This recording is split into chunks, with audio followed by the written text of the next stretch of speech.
This is the Yanks Go Yard podcast with Adam Weinrib and Thomas Carannante. Welcome to the Yanks Go Yard podcast. I'm Adam Weinrib alongside Thomas Carannante. Last podcast, I think we were led to believe by the rumor mill that the Yankees were going to look for a third baseman instead of a second baseman. Maybe nobody at all. Maybe DJ LeMahieu's your guy. Maybe you just roll with your pal DJ LeMahieu on opening day. Probably not, but maybe. Anyway, this morning and yesterday afternoon, a Sunday, Monday double whammy. Jeff Passan column. Good to see that. Always good to start your Monday with a Jeff Passan column. The Yankees were connected on Sunday and then again on Monday to Gavin Lux of the Los Angeles Dodgers. It made sense after the Dodgers signed Ha-Seong Kim on Friday, Korean utility infielder. That maybe freed up Lux to move. Maybe freed up Kike Hernandez to sign with another team. The Yankees and Dodgers were both the finalists for Kike Hernandez last winter. Notable thing to mention. But either way, we were like, well, Gavin Lux is a fit, but the Dodgers probably won't shop him, and the Yankees need a third baseman anyway because they're moving Jazz to second. Apparently, they've been talking to the Dodgers about Gavin Lux for weeks now. And the Mariners are more aggressive, but the Yanks are in there. So we'll talk about that. And oh, by the way, also, Jeff Passan says the Yankees are continuing to have discussions with the Padres on Luis Arráez. They're continuing from when to now. They remain. They're still happening. Luis Arráez is a player who has flaws, is also a 3 times running batting champion, 2022, 2023, and 2024. I think sometimes fans get too obsessed with picking apart players like Luis Arráez, imperfect all-stars, and start treating them like escaped convicts. We're not going to do that. We're going to talk about how Luis Arráez is the 3-time running batting champion with some defensive flaws, maybe not an ideal second baseman, would be a departure for the Yankees after they let Gleyber Torres walk and decided to focus on defense, and then would be focusing less on that if they decided to surrender assets for Arráez as the price dropped. But Lux and Arráez, credibly connected to the New York Yankees this weekend. We will talk about both of them and presumably what that means for their flexibility with Jazz Chisholm moving forward. Also, are the Red Sox a destination for Nolan Arenado? Are they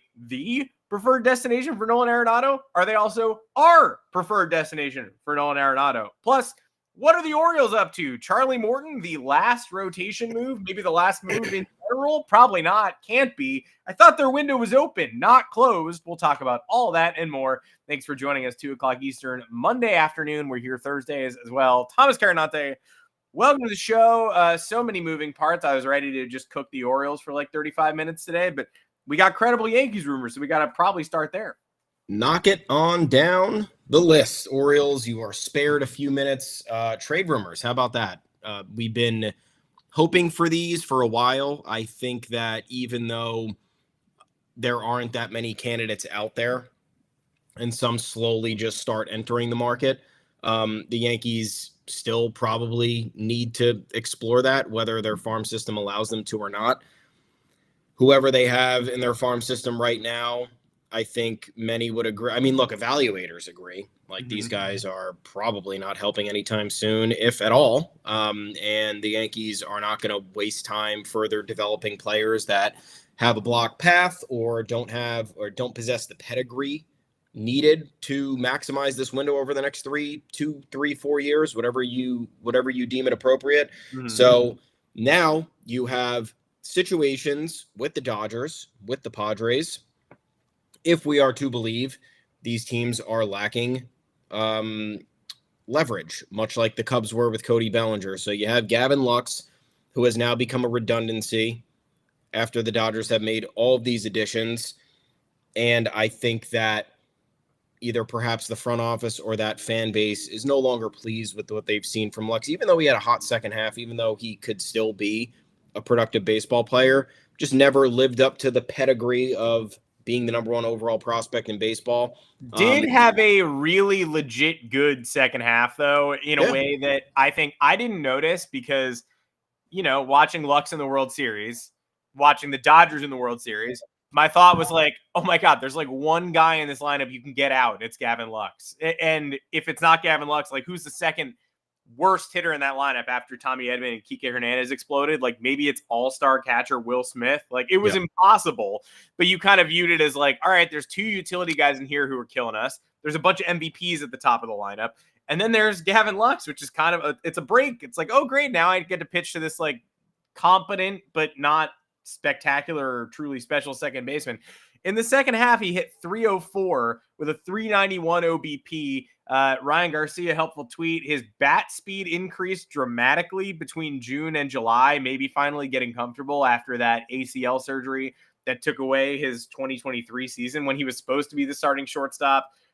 Tore his ACL in spring training, obviously missed the full year. From that point forward, had a 137 WRC plus in 73 games. So I think of Gavin Lux as kind of a failure of prospecting and someone who is thought to be a, not just a part of the Dodgers depth chart, not just someone you can plug into the bottom of the lineup, but a legit star. I don't know if you're going to find a lefty bat with that much talent anywhere else on the market. So I went from being, lukewarm was an understatement when I first heard Gavin Lux might be, oh, wow, somebody shook Gavin Lux out. Whoa, go get Ahmed Rosario, like collect all of these former top prospects, defensive scouting report, be damned, moderate bat guys. And just, I guess that's the solution here. But the more you read about Gavin Lux, the more exciting it is. And the more confusing it is that the Dodgers saw that and still were like, oh, we got to get this light hitting Korean utility guy.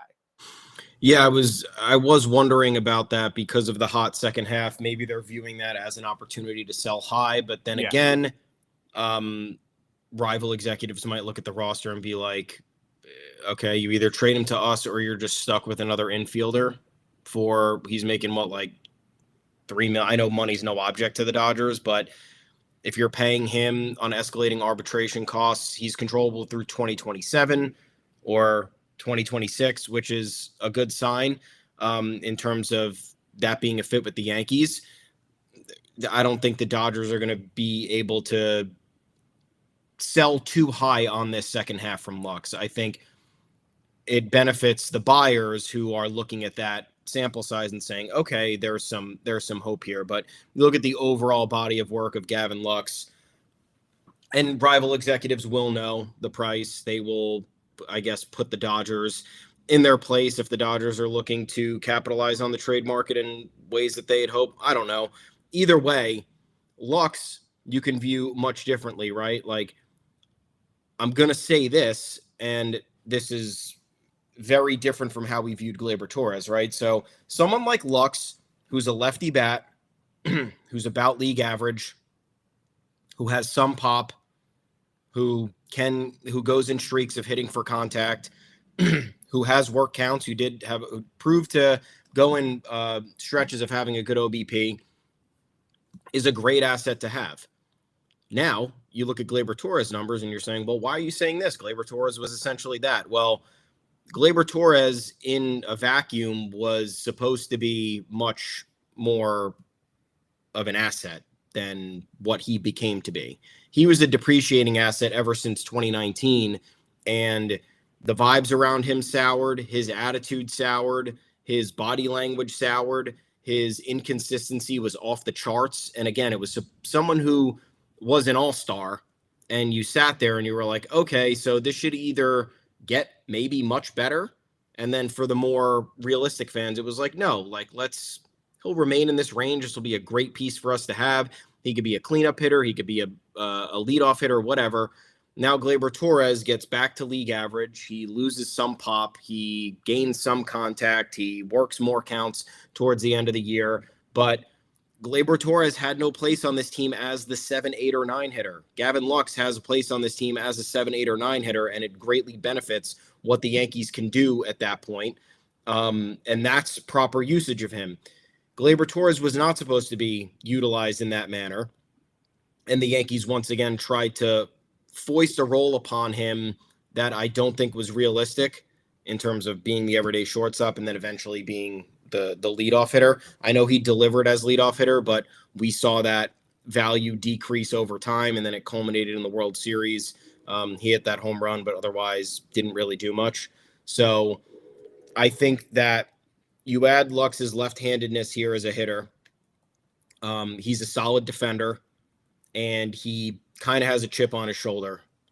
I think he's somebody who can greatly benefit from a change of scenery. And don't forget, with injuries like ACLs, Tommy John, what have you, that takes not only the full year you are recovering to recover, it takes a full playing year for you to get back on track. So there was a reason Gavin Lux stumbled in the beginning upon his return from ACL surgery, and there's a reason he eventually maybe overproduced because of the lineup that he was in, the best offense in the league by far, with star names all around him. He was able to capitalize on that, but more importantly, he got comfortable after the uncertainty with the injury, all that time off, and then getting back up to game speed. So you look at this Yankees lineup, it's a good lineup. Is it top 5? I don't know. Probably not. I don't know. We'll see, I guess. They managed to be top 3 last year with Juan Soto. I don't know if the pieces that they've gotten so far are going to replicate Juan Soto's impact or just his overall production in general. We will see, but I think there's enough names in here to stack Lux down at the bottom of this lineup, take a little bit of the pressure off him, and he can produce if that's a fit. So just viewing it through those lenses differently, because I know you can look at probably Gleyber Torres and Gavin Lux side by side over the last 3 or 4 years and say, isn't this like the same guy? But reputation wise and fit wise, it's a much different conversation, I think. Yeah, and I also think the arrow is still pointing up on Lux after the second half of last year, whereas the arrow is pointing sideways or down on Gleyber Torres. And again, down in 2020, down in 2021, a little bit up in 2022, and then way down late 2022 after they messed with his routine and then talked to Miami and covered it up poorly. And then further down than it's ever been in 2023 and at the, in portions, then he worked his way back. And then at the start of last year in his walk year, of course, it's lowest point. The 2023 season was serviceable. If the Yankees could get a Gleyber Torres 2023 season out of Gavin Lux, if they think they can, right? If they think they can get a 118 OPS plus with moderate defense, then, they should do that. They should make that move. If they're collecting right now, it feels like just a whole bunch of 110 to 115 OPS pluses. And it's an interesting experiment because very few powerhouses, very little power, but at least with Lux, you're making an upside play. And you're saying, I think the baseline is league average, but it depends on what you think the upside is. If you think the upside is 110, 112, then probably don't trade real assets for him. If you think there's still that top prospect in baseball energy and it's untapped and he can get up to 125 and maybe he plays up at the stadium and you get the years of control, the Dodgers, though, are squeezing him out for some reason. And so now it's up to you, Brian Cashman, to figure out what that reason is. Why did the Dodgers prioritize Korean infielder Ha-Sung Kim over Gavin Lux? Are they tired of him like the Yankees tired of Gleyber Torres? Do they believe that if Mookie Betts intends to be the shortstop, they need a super defender in the building instead of Gavin Lux, an average defender who can hold down the position but not excel at it? Or do they just think there's untapped upside in Kim that they don't see in Lux? I mean, I'm not going to sit here and judge the Dodgers' moves. I think international money. It's a foolish game to sit here and be like, I think the Dodgers made a huge mistake here. The Yankees should definitely go ahead and scoop up Gavin Lux. If the Dodgers are writing off Gavin Lux, probably a reason for it. If the Dodgers prefer Kim, probably a reason for it. And their methods have borne out in being the NL West champions every year, 100-win team every year, reigning World Series champions, spending stupid money and building out an incredible infrastructure and prospect group as well. So, I mean, why did they DFA Diego Cartaya? Because he was terrible last year and they have too much talent they had to keep. There's no point criticizing the Dodgers. They're not going to win the World Series every year. You're never going to win the World Series every year. It's really hard to win the World Series, as the Dodgers have proven. But also, they've done pretty much everything right for 6-7 years. Not everything.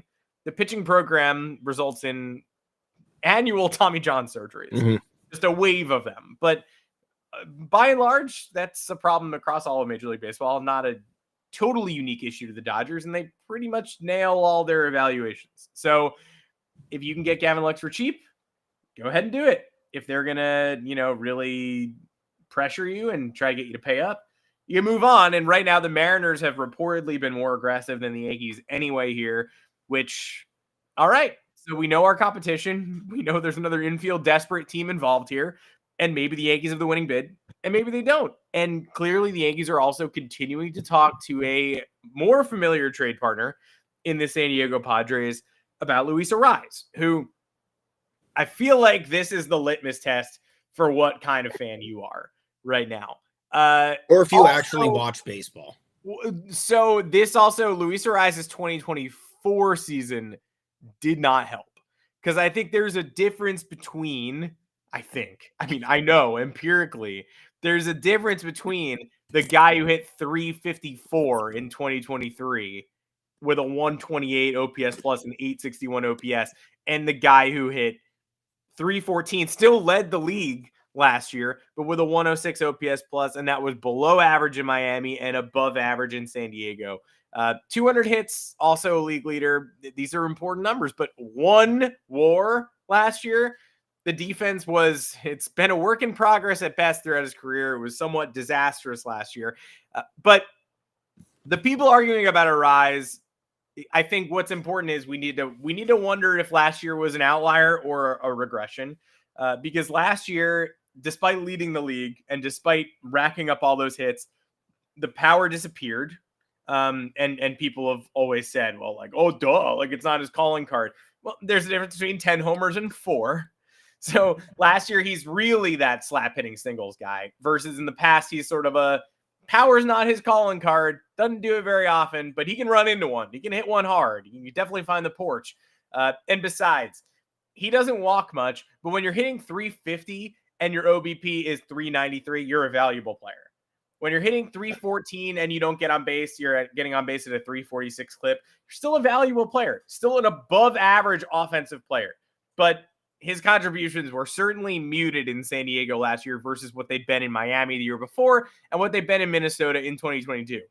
Easily his least spectacular year leading the league in batting average. So if you're getting Arráez from 2023, yes, you are definitely getting what this Yankees team needed. You are getting a 10 to 15 homer bat who hits the ball relentlessly and is a weird base runner and is a subpar defender. But if he's on base at a 400 clip, you forgive it. That's an incredible baseball player. If he's on base at a 340 clip and it's all singles and the defense is still bad and he's still slow and he's still strange and he's still at an imperfect defensive fit and you had to surrender real assets for him, even though, like Juan Soto last year, he's making real money and the Padres clearly don't want people making real money and the Yankees have a little bit of room. If that's what you're getting, then, if you're surrendering real assets for that, you're probably losing the deal or breaking even. But low bars. What would you rather want? A guy who has the potential to hit 350 and had a weird outlier year last year, or a guy who will bring you with weird defense, or a guy who will bring you great third base defense, but hasn't hit in 2 years and has a troublesome back injury that makes it seem like he may never hit again. And once upon a time was a far better player than Luis Arráez, but it's more likely that time has passed in Nolan Arenado. So again, low bar. Literally every name we've mentioned on every podcast we've ever done is a better idea than DJ LeMahieu starting on opening day. Yeah. But if you're buying Arráez, I think you're waiting out the Padres. There's a reason these conversations are continuing, because the Yankees keep checking in and saying it's January 6th. Like, has your price dropped from December? Remember we talked to the winter meetings about Luis Arráez? Like, yeah. Do you still want to have, you're getting closer to opening day, Padres. You're getting closer to just having this guy on your roster. You want to trade him at the deadline? You want to trade him now? What's your ask? Oh, it's still pretty high. It's still Everson Pereira and Henry Lulane. Okay, well, we'll see you in another 2 weeks. See if anything's off your hands, or if you still got him. I suspect, and then they hang up the phone. They're like, they're still going to have him. So I'm in on the acquisition of Luis Arráez, but it would be strange to see the Yankees go back on their stated desire to be like, we got to get Gleyber Torres out of here. Defense is a priority. That's not where we're going to spend our money. We're not spending $15 million at second base on a defensively limited offense for a second baseman, and then go out and trade assets for one who is also making real money. And then that person doesn't have the power of Gleyber Torres or the familiarity of Gleyber Torres. He's a left. I know. I disagree just because I think the profile of Luis Arraez is something that the Yankees have lacked for so long. Like, this team doesn't have a leadoff hitter. Even if Gleyber Torres was in the fold right now, the guy's not a leadoff hitter. He's never hit above 280 in his career. And I understand that old school leadoff hitters, they don't really exist anymore. Yeah. But when you have Aaron Judge, when you have last year Juan Soto, the emphasis on a leadoff hitter to either bat 300 or get on base at a 400 clip is massive. So if you're looking at Luis Arraez and you're like, oh man, he only got on base at a 340 clip last year, like that's not enough. It's like, but if he batted 240, that would be an awesome on base percentage. So he's instead substituting 60 or 70 points in batting average where he's putting the ball in play. He's testing the defense, and he's not walking as much because, quite frankly, I'm sick of fucking walks with this team. And Torres had a 330 OBP last year. Yeah. So look at it. If you look at through the lens of that, it's like, yeah, I know what you mean by like, all right, you didn't want to pay Gleyber Torres 15 to 20 million and recede or remain the same with the inconsistent defense and then have, a roll of the dice on offense because you never knew it was going to come from him. Arraez is different. Like, I don't care about the WAR, honestly. Like, you care about the WAR with some players. For Arraez, it's about profile. This Yankees team, A, needs a lefty bat, B, needs a contact bat. The best Yankees offenses we've seen over the last decade were 2018 and 2019 when DJ LeMahieu was setting the table and batting 325, 335. And that is a very hard commodity. It's a dying skill in this league. Every year it gets harder and harder to hit pitching. Luis Arraez has not had a problem with hitting pitching for years. And if you want to call last year a down year batting 318, or 314 or whatever it was, like, then look at the rest of the league. Who was the only one person on the Yankees batted over 300 last year? It was Aaron Judge. If you get 2 300 hitters on the team, testing the defense, putting the ball in play, again, with a more active profile here. So you have Cody Bellinger, or Athletic, sorry. You have Cody Bellinger. You have Volpe taking a step up. You have Austin Wells playing more regularly. You have Jason Dominguez in the fold. Like, that helps a lot. Ball gets in play, things happen, runs potentially score. Instead of the Yankees clogging the bases with walk after walk and then not being able to get that one hit as a breakthrough. And then again, what I mentioned before is the importance of getting on base early. If Luis Arraez is leading off and he has Aaron Judge batting behind him and he has Cody Bellinger batting behind him, and, whatever other additions may come at this point, or with what we have now, Giancarlo Stanton batting behind him, it changes the entire approach for the pitching staff. Gleyber Torres is not nearly anywhere as a feared hitter as Luis Arraez, and it's been for years.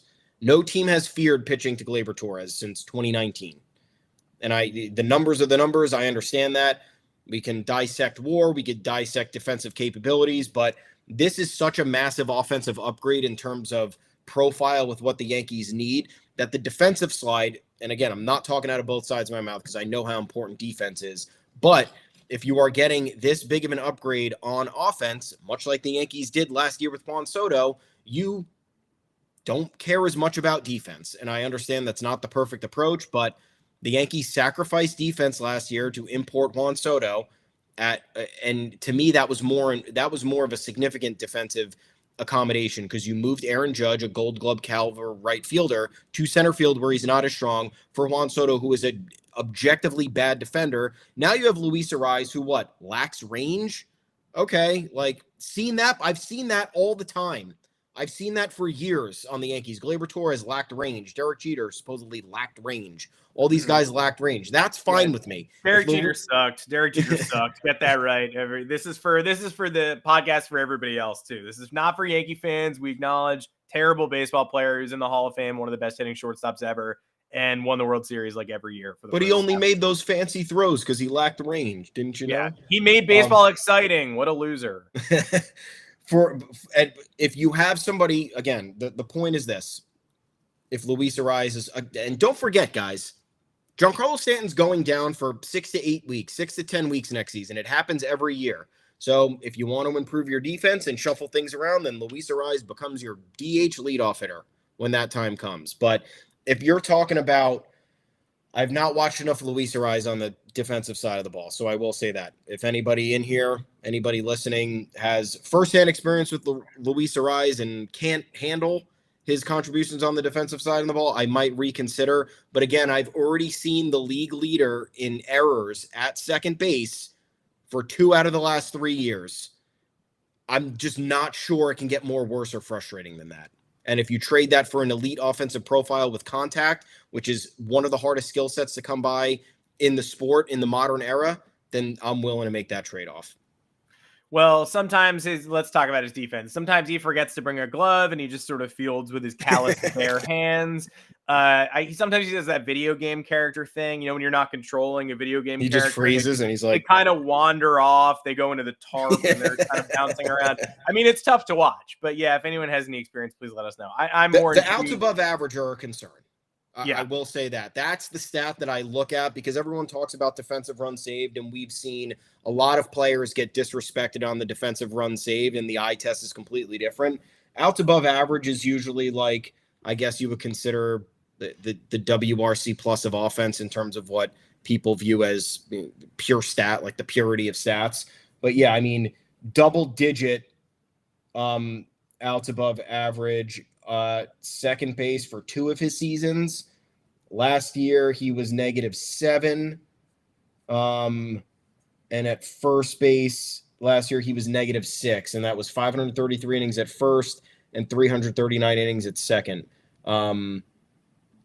But yeah, I again, hitting 320 in my lineup and becoming a run scoring machine for the AL MVP, it erases any defensive woes that you're worrying about.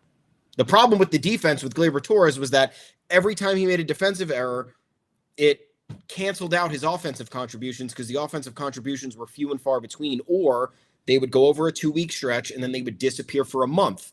And then you'd say, what is the point of this? I don't understand. It's frustrating. Luis Arraez, you're getting a more consistent profile that helps set the table for the offense, which has been a large problem for a really long time. And sure, then great. Defense is whatever. I don't care. But you're not finding a perfect option at this point. If you are looking for a more all-around option, then yeah, you go for Gavin Lux. He's controlled for an extra year. He costs considerably less. You could convince yourself into more upside there because he has room to grow, and that might be more appealing than if you look at Arraez's profile and determine it to be a regressing one. I don't believe that. I think he'll maintain for the next year, which should be fine. But and that's it. That's all we have. Yeah, that's it. And I'm fine with that. So I don't know what other people are feeling, but again, like my whole thing last week was great. If you're going for it, get one of the fucking best defenders you possibly can and sacrifice a little bit of offense. That's fine. Or get an offensive juggernaut or unique skill set that you don't possess and most teams don't possess, and throw a little bit of the caution to the wind with defense. I don't know. I mean, spoiler alert, there are no 30-homer second base bats available. And Nolan Arenado is no longer a 30-homer third base bat. Yeah. So you're compromising something. You're either going way pro defense, or you're getting a utility guy like Kike, or you're banking on a former top prospect coming back like Gavin Lux, or you're getting the 3-time reigning batting champion in Luis Arraez. There are going to be warts on all of these. But again, modern baseball fans, I feel like, talk about Luis Arraez like, I don't know, a diseased potted plant, when in reality, he is a 320 hitter with 350 hitter upside, and occasional defensive and bad range. And so, hey, maybe the Yankees need a guy with bad range to go win some rings again. They used to win rings all the time when they had guys with bad range in the infield. Let's return to that stasis. Also across the league, let's go to a couple of other additional rumors. Want to talk Orioles, want to talk Red Sox. It emerged over the weekend on Friday that Charlie Morton, ground Chuck, former Yankees nemesis, curveball maven, guy who helped end the 2017 ALCS. Great pitcher once upon a time and a sturdy pitcher right now, Charlie Morton. Somebody you want in your foxhole. People love to say that. I don't really know what a foxhole is, but in terms of people I want in my rotation, he's not at the top of the list right now, but foxhole, I guess, sure. Very good baseball player, very good career, mid-career comeback, changed his profile, velocity ticked up, pitching till he's 41. Admirable. Soaking up innings last year. Also admirable. 41 years old this year. He had like a low 4s ERA last year, and he took the ball every fifth day. And there's value in Charlie Morton. Is there $15 million of value in Charlie Morton? It depends on who you are. Are you a team with endless financial resources that you can commit $15 million in chunks to pretty much anybody you want to at any given time? Then yeah, absolutely. I mean, people are paying for anything these days. 15 million, fine. That works. 4 or 5 starter. Are you a team in the Baltimore Orioles owned by someone I was assured was the Orioles, the AL East version of Steve Cohen? David Rubenstein, a fan of the Baltimore Orioles, taking it back, just like Steve Cohen took the Mets back from the Wilpons. Here's Rubenstein taking it back for the people. This means something to me, and it means something to Baltimore. I'm going to make sure that we have a contender here. I don't know if it's him. I don't know if it's Mike Elias. I don't know if it's a power struggle, but they don't spend money on anybody. And they're capped by someone, and they've given out one multi-year deal this offseason, this all-important offseason, after they emerged as everyone's young darling in 2022 and 2023, and good for them. And they won 100 games in 2023, and then they did not hit in the playoffs at all and were swept out by the Texas Rangers. That's bad. And so, okay, they come back. They're terrifying. Year 2.5 of this core is going to be the best year yet. We're adding Jackson Holiday, and Gunnar Henderson's taking a step forward in the MVP race. And this is going to be the Orioles' year, except for they somehow lose like 10 more games and then do the same thing in the playoffs. They don't hit at all, and they flame out, and then they lose Corbin Burns. He walks.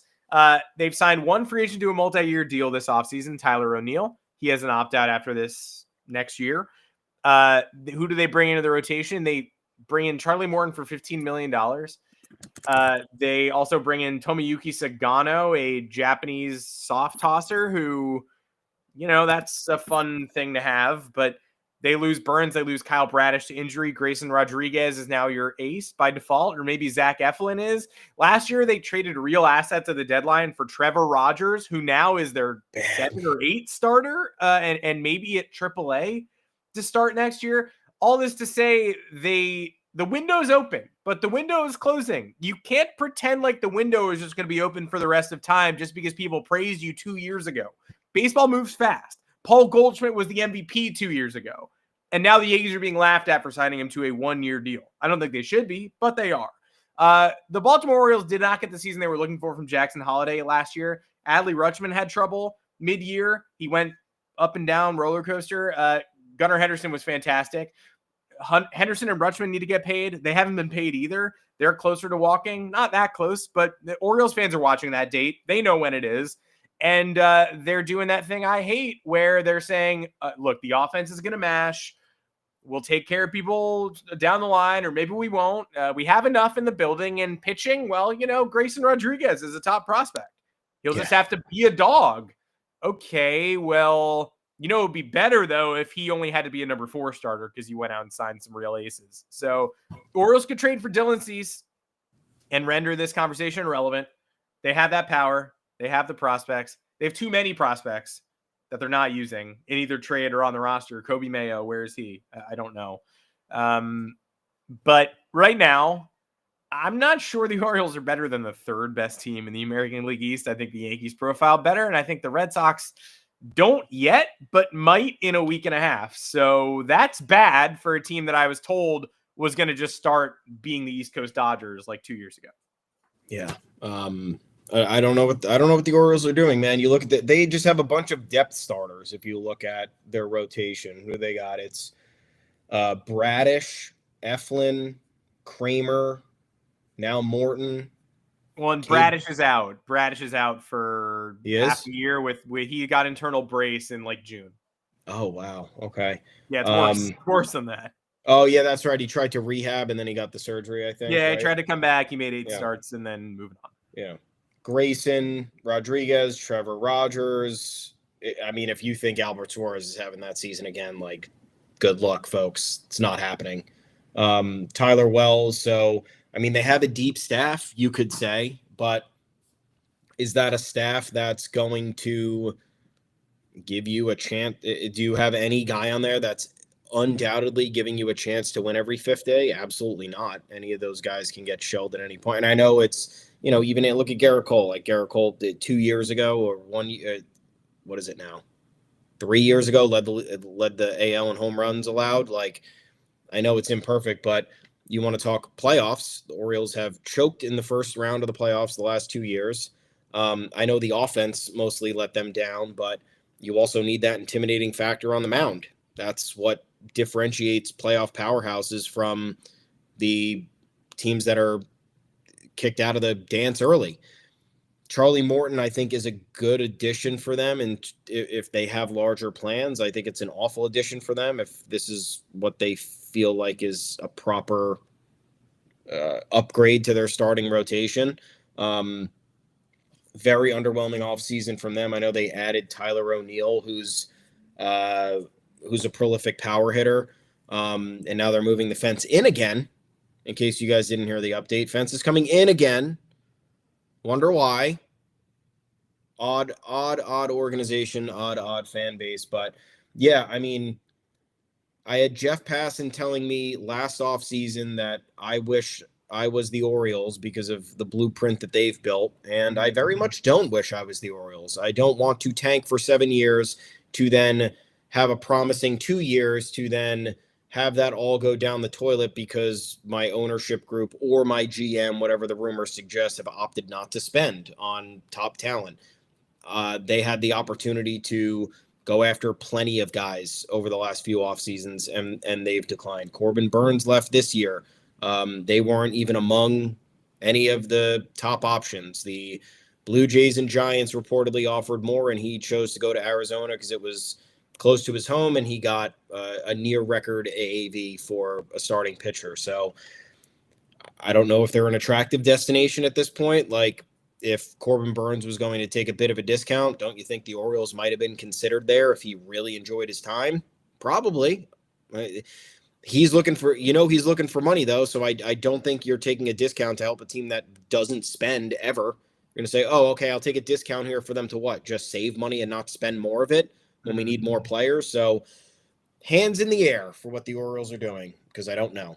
Don't care, losers. And speaking of the Boston Red Sox, have every intention of maybe turning the Orioles into the losers that we foresee them to be. Nolan Arenado is not my preference for an offseason addition. You hate Nolan Arenado, dude. Saying that diplomatically. If it were up to me, in a vacuum, I would not add Nolan Arenado to my baseball team right now. That said, obviously the Red Sox, well, okay. Look, the Red Sox want a right-handed bat, they say. That's what they keep saying. And Alex Bregman owns a horse with Walker Buehler. Alex Bregman is going to regress at some point, but I don't think that point is now. Alex Bregman has a swing tailored for the Crawford boxes, which means he has a swing tailored for Fenway Park because he has a swing for the Monster as well. He's not going to be good forever, but who gives a shit about 2034? I think Alex Bregman would be a really good fit for the Red Sox right now. And if you get him, you can move him to second base. Kind of weird considering Rafael Devers is not a very good third baseman. Maybe you move Devers to DH sooner than you were thinking you would. You trade Yoshida and Bregman goes to third. You could still call up Vaughn Grissom or Christian Campbell at second and keep Tristan Casas at first. I hope the Red Sox don't sign Alex Bregman. Right now, it seems like the Tigers really want him. And I don't know if the Alex Bregman contract would be perfect for the Red Sox forever. There will be a time when it's a bad contract and it does cause some trouble moving Christian Campbell around or moving Devers around or moving someone to the outfield and Rafael is out there and you extended him. It's not perfect, but it'd be pretty good. It would make the Red Sox better for the next 3 or 4 years, I think. Trading for Nolan Arenado, which last night we've done many podcasts about how I don't want the Yankees to get Arenado, though he is an upgrade over DJ LeMahieu. He passes that very tough to clear threshold. Unlike that pole vaulter whose dong hit the pole, he made it. He passed that threshold. But I don't think it's like a clear win. Honestly, having your dong hit the pole is a clearer win than getting Yes. Nolan Arenado at third base, because then everyone talks about you as you're the dong guy. Whereas if you trade for Nolan Arenado, you just have Nolan Arenado, but you've cleared a pretty low bar. And here comes a question about why we're strongly against Nolan Arenado at this point in time. Perfect timing. I mean, it's the back injury has sapped the power, and he's been a roughly league average hitter for the last 2 years. The Yankees fans have gone through this with Don Mattingly. I'm not sure why you want another elite glove 30 homer bat, but who's now becoming a 16 homer bat and is sort of a 270, 15 to 20 homers max, and a bad ballpark fit for Yankee Stadium based on where he hits the ball. Now, better fit for Fenway Park. Absolutely. I think the Red Sox with Arenado would be better than the Yankees with Arenado. Is that enough of a reason to jump in front of him and get him? We're about to find out. Maybe. Because yesterday it came out that the Red Sox are a preferred destination for Arenado after he scuttled a trade to the Astros, and maybe even the preferred destination for Arenado, though that was kind of speculative. Okay. I don't know if the Red Sox are going to give up real assets for Arenado. Probably wouldn't, given the interest on the market right now. The open market, he's available right now, and who's clamoring for him? We know of one team that has lost their opportunity to trade for him on Arenado's accord. We know the Yankees have Paul Goldschmidt, but they haven't been interested at all for weeks. Jack Curry has reiterated this over and over again. So the market's light. You got to pay 3 years of his deal, and maybe you don't have to give up that much prospect capital depending on how much you absorb. And he makes more sense at Fenway Park than at Yankee Stadium. But that's as far as I can go saying nice things about Nolan Arenado. The Red Sox have lost Tyler O'Neill. They're going to replace his offense with Arenado, who is about 1/3 as powerful right now at this point in time. You get Arenado, and he has value to you as a third baseman only. So Devers to DH, Yoshida gone, or Devers to first? Well, Tristan Casas leaving has been a flip side to all of these Boston Arenado rumors. And Tristan Casas is the Red Sox best hitter. Like, I'm kind of done having this conversation. Maybe Roman Anthony is better at some point. Maybe Christian Campbell is Mookie Betts from day one. But right now, Tristan Casas is a 40-homer patient bat at first base. And he's a little bit of a weird guy. And he was injured last year. And he was saying that swinging makes my rib cage feel like it's exploding or whatever. And that wasn't promising. But Tristan Casas at his best is the best that they have. Well, Devers is, but yeah. Sure. Well, yeah. Okay. There is. Yeah. All right. Just don't want the trolls. Don't want the trolls in here. That's all I'm saying. No. That is accurate. Clear my head. Stupid. Rafael Devers is the Red Sox best hitter, yes. But beyond him, you're going to trade your second best hitter? Yeah. For pitching help, it better be some really great pitching help. With pitching, you don't even really need, by the way, at this point. Yeah. I think they have a good rotation.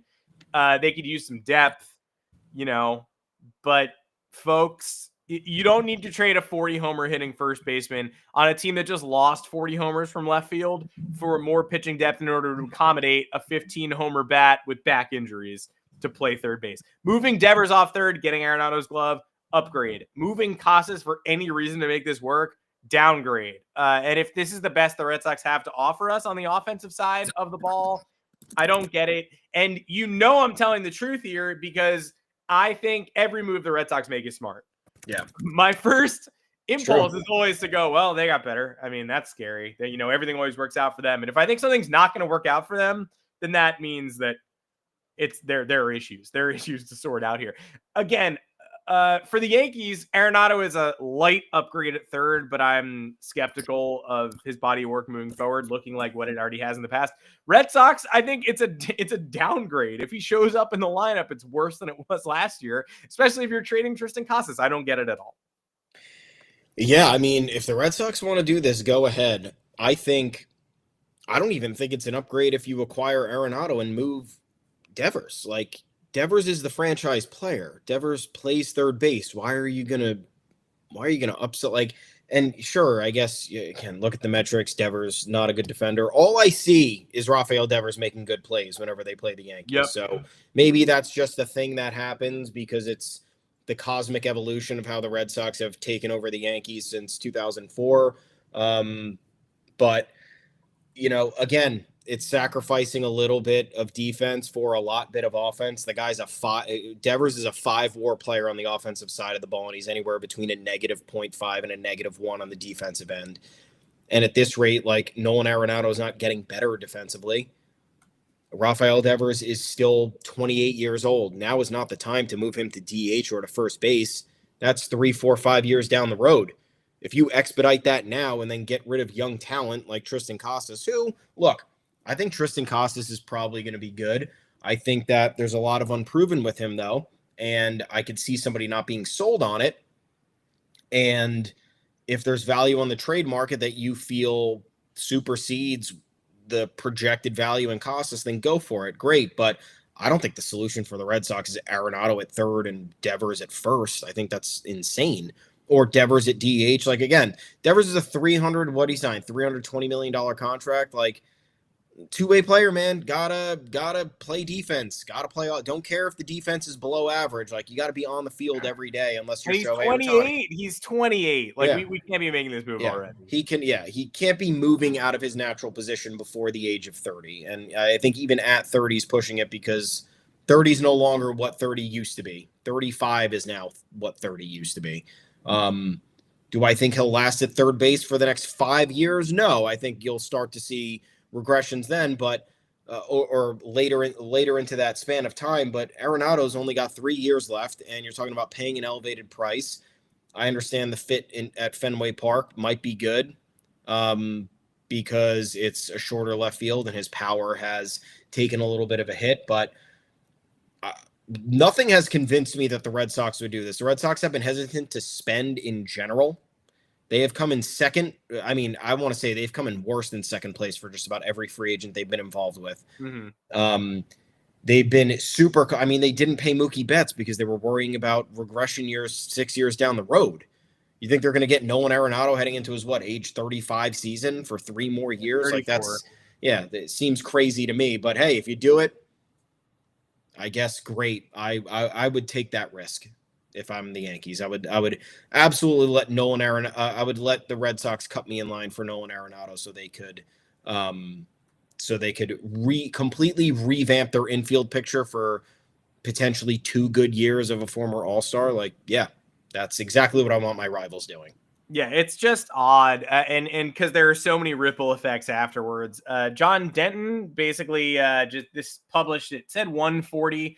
Not sure if that's 140 Central, like it just went up or it was about an hour ago, but he did say Arenado has told the Cardinals that he would approve a deal to the Red Sox. And he also, Denton, a Cardinals beat writer for MLB.com, said that it would appear the Red Sox are, quote, close to pulling out of the Alex Bregman race. So, I mean, again, I just think I don't think the Red Sox have any excuse to get to opening day without adding a significant right-handed bat and like a real upgrade. And so I'm operating from a perspective of saying they're gonna get one. And so my preferred position obviously would be they get no one. That'd be great. But they're not insane. I mean, they're gonna have an offseason. They're gonna get somebody. So for purposes of our fandom, like, yeah, okay. It looks like I have to choose between Bregman and Arenado right now. I'll go ahead and take Nolan Arenado. Thank you. I'll see what happens, because the after effects are so much more confusing. Bregman, I understand immediately, even though, yeah, he's moving some top prospects around and they might have to make an outfield trade eventually, but it doesn't involve booting Devers and trading Casas for a confusing return. So if I have to see, I like Tristan Casas. He's a strange man, too interesting for Boston. Get him out of there. I would love to continue to root for him elsewhere. But yeah, let's see. Guy does yoga. Let's see where this goes. Yeah, too in tune with the earth and Mother Nature for those folks. Too spiritual for the blue collar Boston folk who are. Yeah, not for the Catholics. The Catholics get it. The Irish Catholics completely understand. But the blue collar workers, the guys on docks are like, he's lying down on the job. I don't understand. It's like, dude, you're a union worker. Ground? Yeah. You've been doing that for years, working in the union. Yeah, he's still getting paid for not doing work. Yeah, that's kind of your whole thing. Well, thank you for joining us on the Yanks Go Yard podcast. We really appreciate streaming with us today, 2:00 Eastern, every Monday, every Thursday. That means we'll be right back here on Thursday, January 9th, 2:00 Eastern. Would love to get a move in the books by then. Would love to be talking about more than just more than just rumors. It's been a greatly paced offseason until like right now. The first week of 2025 has been shitty and bad in terms of the pacing of these maneuvers. Somebody got to go off the board. Santander, Bregman, Arenado, Cease, Sasaki. Obviously, we know when that's coming, but like we got to get chop. Let's get something done here. December, great. January, not so great. But we'll be back on January 9th regardless. That's Thursday afternoon. Love to see you here and on all podcast platforms or on the website if you'd like to read. I am Adam Weinrib. You can find me on Twitter at Adam Weinrib. Thomas Carannante, where can the people find you? I am at Tommy's_takes. We are both at the official Yanks Go Yard account at Yanks Go Yard FS. The website Adam was talking about is yanksgoyard.com. Please head on over there. Read all the content. We're staying up to date with everything, even the smallest rumors, trying to connect the dots, make sense of things, get the Yankees more involved on the periphery. We're having a good time. Appreciate you guys reading and tuning in. Don't forget to like and subscribe to the YouTube channel. That will alert you when we are going on. Obviously, yes, Monday, Thursday, the static days, but stuff happens. And you've seen us go live on not those days, especially when the offseason gets hectic. Like Adam said, we're dragging on into January, so there's going to be random blocks of time now where we're going to see, maybe a domino effect of moves. There's still a lot of guys out there, both trade and free agency, that will make an impact, whether it's directly involved with the Yankees or not. So we will see you guys again right here on Thursday, 2 p.m. Eastern live. Thanks for listening, and have yourself a good work week, I guess, because this is now the first full work week of 2025 because we had off one day last week with New Year's Day. Yeah, here we are. Have yourself a merry little work week. Well, we'll be here for you, whether it's got to be between shows or whether it's just Thursday's show. Check back in, subscribe, turn your notifications on, rate, review, YouTube, podcast platforms. You know the deal. Just like me figuring out the Cardinals, Red Sox, Nolan Arenado trade package, you know the deal. And we'll see you back here Thursday afternoon. Take